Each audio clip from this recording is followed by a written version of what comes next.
Small businesses face a unique set of challenges when it comes to preventing and detecting fraud. Research shows that a single fraud incident costs small businesses a median amount of over $150,000. Losing that much money to employee theft is an expense many small businesses just can't absorb. You rely on the trust of your employees to make your company successful. But how much trust is too much? Just ask these convicted fraudsters. The acts that I perpetrated personally could have been caught very easily with just a good boss. And honestly, too much trust in some ways is very unfair to the person being trusted, because we can all be tempted in various ways. I'm Jim Rattley, President and CEO of the Association of Certified Fraud Examiners. Here's the story of one small business owner who trusted his employee too much. My name is Roy Faust. I own a small custom kitchen and bath remodeling business. The reason I started this business is because I'm truly passionate about remodeling. I love it. However, sometimes as an entrepreneur, you have to wear so many hats that you can't really be an expert in everything. About 2.5 months ago, I had an employee steal upwards of about $25,000. The way that she was stealing money was that she was stealing my physical checks, writing checks to herself and depositing those checks. Then she was going into QuickBooks and basically changing around some of the coding to hide some of her transactions. Unfortunately, Roy did not implement clear strategies to prevent fraud at his company until it was too late. The best way to protect your business from fraud is to be proactive. If you are a small business owner, here are a few simple steps you can take to reduce the chances of experiencing fraud. Conduct background checks on all employees. We're looking not only at their skills, but we're looking at their background. We're going to vet them. We're going to check references. I'm not going to hire you if I can't check your reference. I've made mistakes in the past where I couldn't check a reference and I went ahead and hired someone, and there was a reason that I couldn't check that reference. So I think one of the things you do is vet your staff, check their references, look beyond just skills, but try to look at that person. Implement a written code of ethics. Generally, a code of ethics of a company really should be short. It needs to be something that company employees can pick up and use on a daily basis. If it's a long narrative, a long book, it's not helpful. And it needs to be custom tailored to the particular business and particular ethical challenges that employees in that company faces. Divide bookkeeping and check signing authority. It was easy. There was not a lot of controls in place. There was not a lot of accountability. I cut the checks, I signed the checks, I reconciled the payroll accounts, the bank accounts. There was just not a lot of accountability. In fact, there was no accountability. Deliver bank statements unopened to top management.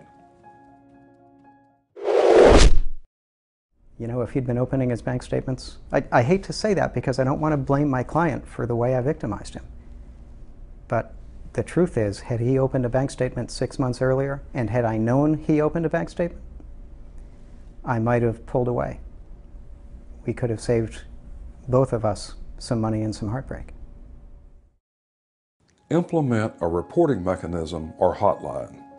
According to research from the Association of Certified Fraud Examiners, the #1 method of detecting fraud is through tips, and most of those tips, of course, come from employees.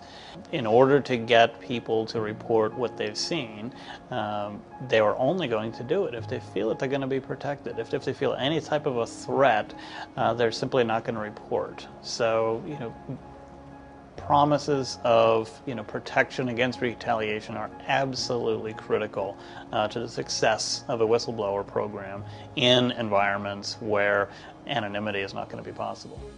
Placing trust in employees is a necessary part of running a small business, but that trust also raises the risk of fraud. If you do suspect fraud, contact an expert. And for more fraud prevention resources, visit acfe.com and fraudweek.com.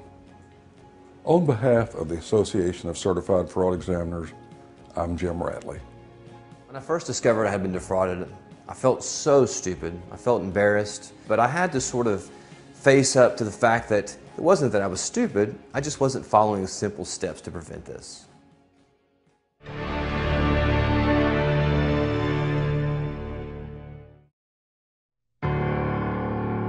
The Association of Certified Fraud Examiners.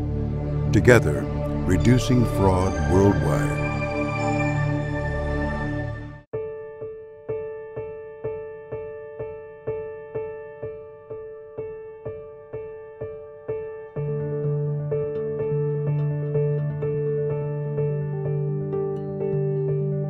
I'd actually come to know this employee personally before she started working with me. We had developed a friendship before we started our business relationship. And after we had known each other for a couple months, she had mentioned that she does bookkeeping. And since we already knew each other and I trusted her, I thought it would be a great fit for our business to bring her on as my bookkeeper.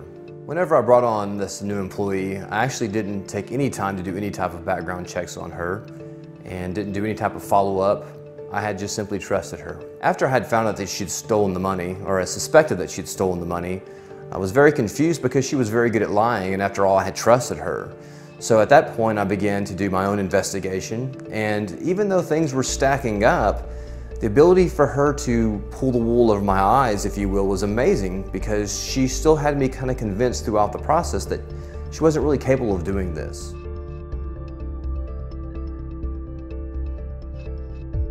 Rita Crunwell's lavish lifestyle is on the auction block. The ousted comptroller is accused of stealing $53 million from her hometown of Dixon, Illinois. It's just a fascinating case how it could go on for so long and nobody asked the right questions in order to, kind of to detect this because the city was just operating at a loss consistently.